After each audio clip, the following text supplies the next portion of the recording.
My name is Finbarr Sheehy. I work with Innopharma.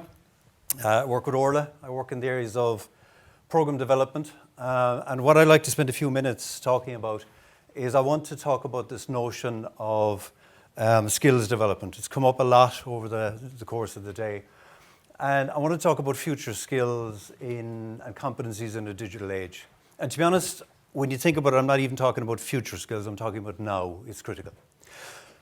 The kind of context behind this, I spent the last year working with people in Innopharma, developing a new Masters in Industry 4.0, advanced manufacturing, data analytics, all that kind of stuff.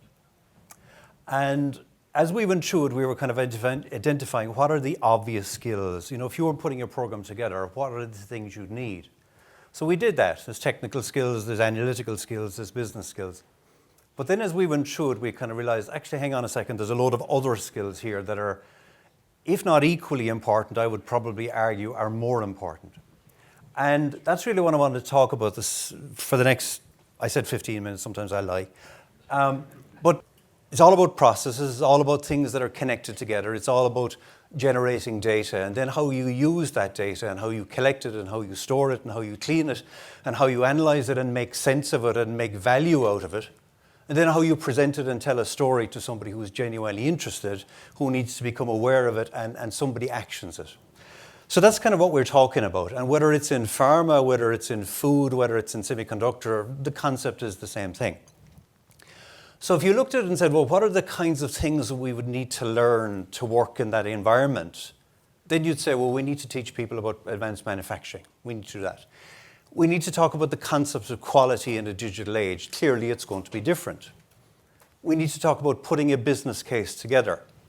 We need to talk about data. So how do you collect it? How do you analyze it? How do you tell stories?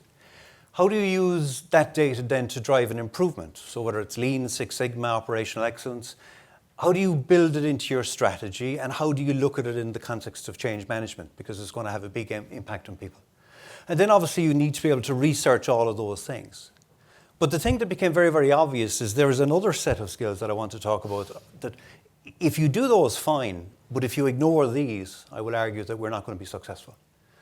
And the skills that I would define as really important would be the following. I want to talk about this idea of judgment, value judgment or valid judgment. The idea of being adaptable and agile. Again, it's come up during the day. The idea of taking risks and being resilient. Empathy and integrity are important. Optimism and making a contribution, and self-awareness. Let's look at the first one. The ability to make a valid judgment. Very simply, I suppose, the ability to look at something and say, that makes sense, or that doesn't make sense, is a really, really important skill. Just because something is new doesn't necessarily mean it's useful. Smart technology isn't necessarily smart. Sometimes when you look at products out there, sometimes you kind of wonder, whoever thought that was a good idea? You know, if you look at take the car key. You know, like, what's wrong with sticking that into a lock in a car as opposed to somebody saying, imagine if you could design something that you could leave in your pocket, that you wouldn't have to take it out of your pocket and you could sit into your car and you could automatically drive the car. Wouldn't that be a good idea?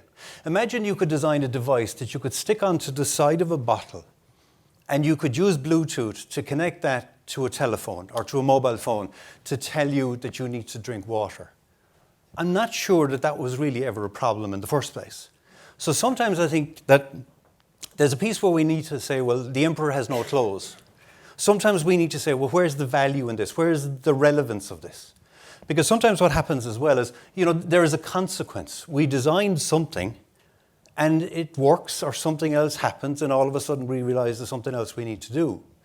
Anybody who has a keyless fob like this, one of the problems you might find these days is car thieves have figured out if you leave the keys in the hall table and if you go in with a detector, you can detect the signal off the fob, and if you amplify the signal and you rebroadcast it outside your front door, the car will automatically open and you can drive it away. And the way you solve that problem is before you go to bed, you put the key fob into the microwave because it's a Faraday cage. Or you wrap it in tin foil. So again, you kind of say, well, I'm not really sure that that's a good idea. Because technology has the capability to do it, doesn't necessarily always mean it's a good idea. Just because something is written down doesn't necessarily mean it's true. Just because we have data doesn't necessarily mean it's conclusive. Just because somebody puts something in a graph doesn't necessarily mean that it's the situation. We're familiar with the idea of causality and correlation. You're familiar with the idea. Lots of cases, things happen and other things happen in parallel, but they're not necessarily the cause of something. I'm sure you've seen this graph before.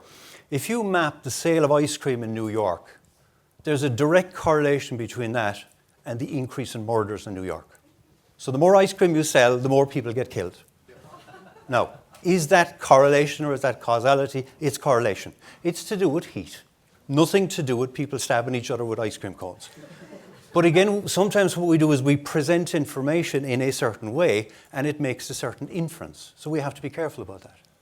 Again, when you look at the idea of judgment, we need to understand the consequences of what we're doing, the consequences of our actions, particularly in the digital age. How many people have read the terms and conditions of something that you've signed up on recently?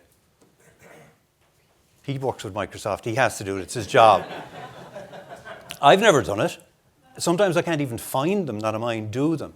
When we look at ads, we look at things and we say, if you give me 30 euros a month, I'll give you free phone calls and I'll give you free texts and you'll have unlimited broadband. Now, if I'm giving you 30 euros a month, where's the free in that conversation? That doesn't really work. And unlimited broadband is not unlimited. We all know that.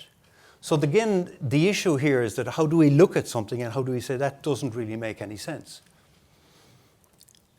The way we take in information, we see it, we hear it, we smell it, we taste it, etc. What happens is because there's so much stuff out there, we have to filter things. We disregard things. We make certain assumptions about things. When we look at things like advertising, for example, we look at something and straight away we make a connection. So if you look at something like fluoromargarine, we make certain assumptions. So it fits in that kind of a box and there are words in there that kind of make sense. And if the whole idea is to lower cholesterol, it probably makes sense to write the words lower cholesterol on the tub. And it probably makes sense to call it proactive as opposed to reactive. That doesn't sound as exciting. But even if you listen to the language that's being used, what is proactive, or what is, flora is out there obviously allegedly to lower cholesterol. But if you listen to the sentence, what it says is if you take fluoromargarine as part of a balanced, healthy diet, it may reduce your cholesterol. Now, which part of that sentence do you think will probably reduce your cholesterol? Probably a balanced, healthy diet. And what's the difference between may and may not? There's no difference. It's the same thing. So what happens is we look at something and we infer it in a particular way.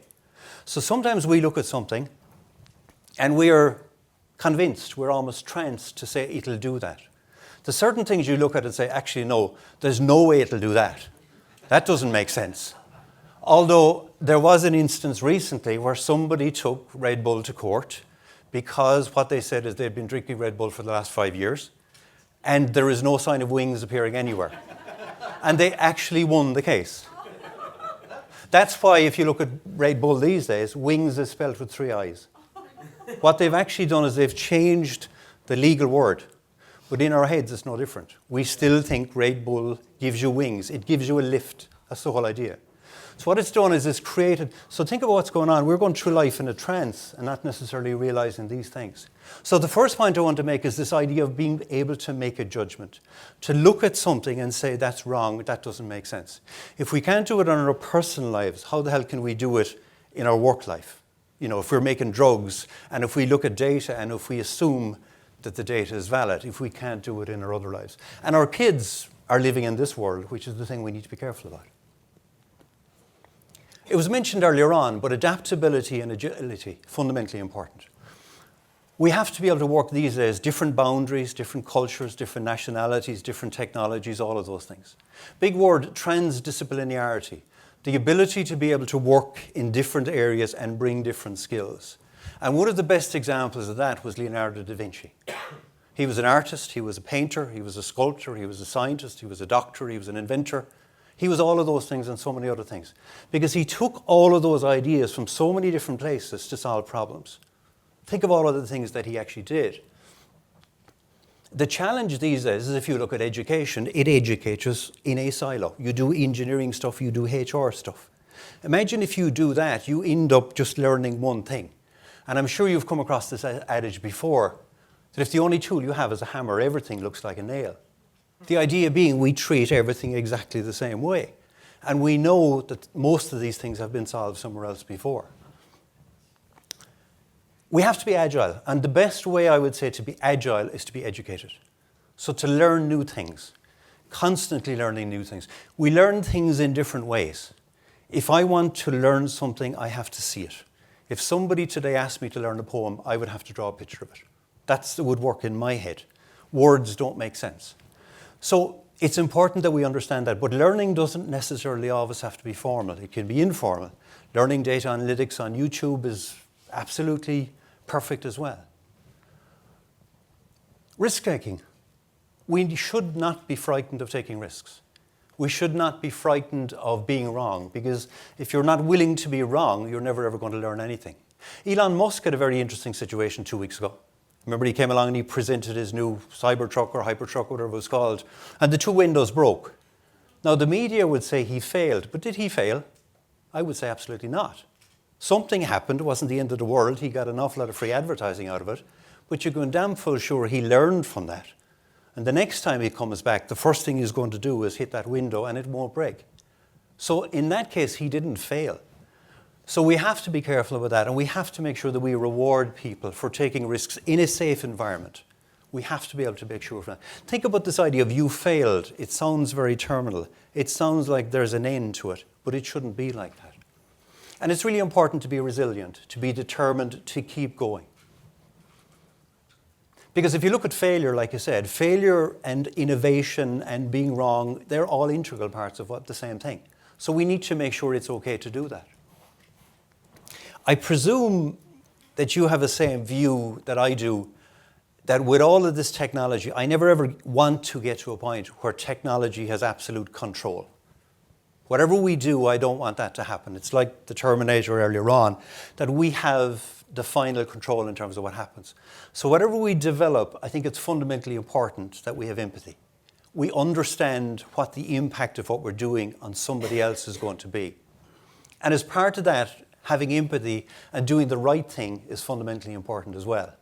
So when we look at all of these skills, and some people say these are soft skills, I would say they're not. They're just really important things. So if we come up with new technologies, we have to understand what the impact is going to be on other people. I think to have the competency of optimism and to make a contribution, I think is really important as well. You know, I would say attitude is everything. There are more than enough people out there who come along and say, you can't do this. I'm sure you've had these people working for you over the years. I've had a few. And they come into the office and they come up with every single reason why you can't do this, or you can't do that, or you can't do that. Attitude is everything. We'll hire for attitude any day of the week above skill. And, you know, it's really about trying to achieve a result. It's really about trying to do that is really, really important. And if you think of it, it's almost like a sat-nav. You need to figure out, where am I now? Where do I want to be? What's my vision? What's the best way to get there? And there will be times when you come across challenges. And I have a kind of a fundamental principle in life. 2 questions I always ask. What's the most useful thing to do now? And what's the most useful frame of mind to be in? So no matter what happens, you question yourself in terms of each one of these things. So having a vision in terms of where I want to be, and as you come across challenges, you figure out what are the alternatives. But you have to keep doing that, and you have to do it to make a contribution. The first 5 I mentioned are all important, but they're not really worth a damn unless you do this one. Because this one is all about self-awareness. And I suppose the simple way about self-awareness is it's that ability to see yourself and recognize how other people would actually see you. And there's lots of words: conscious, cognizant, mindful. I like awake. It kind of makes sense. Because when you think about it, an awful lot of people go through life, I would argue, in a trance. They're not really awake. I have a big interest in hypnosis.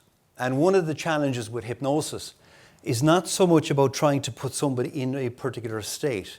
It's trying to get them out of the one they're already in. Because most people are already in a trance. And the challenge is, how do you get them out of that? So when you do that and you figure out, I'm awake and I recognize what's going on around me, then you need to make a decision. You need to think. You need to be a bit introspective. And then what you need to do is you need to figure out, well, how do I convert that into action? People mentioned earlier on, if you buy the Fitbit and it gives you all the data, you need to make a decision, am I going to do something about it or not? Putting on the tracksuit doesn't make you fit. There's another bit to it. You need to go out and do a bit of running around. So figuring out where you want to go is important, but having a plan to do that is important as well. So just having a vision without action is daydream. Just doing stuff but not necessarily having a vision, then it kind of passes the time. But if you can join the dots, it makes an awful lot of sense. So to kind of summarize, I suppose, I really want you to think about some of these competencies. And I don't like the word soft skills because they're just really important things. And I suppose I want you to think about, does it make sense to you? Does these things make sense? And do these things important to ourselves and to our kids and everybody else around it? And if they are important, what would you do about it? What could you do to start doing something about it? And I suppose the message I would leave is the following. I would just say technology can do great things. I think our role, our job here is to develop the competencies, to use technology to develop products and services that add value is the most important thing. But then again, what the hell do I know? So what I would suggest is don't take my word for it. What I would suggest is forget everything I've said and go figure it out for yourself. Because I think it's really important to not take anybody else's word for it.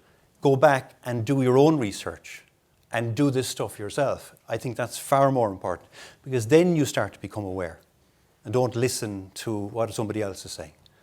So with that, thank you.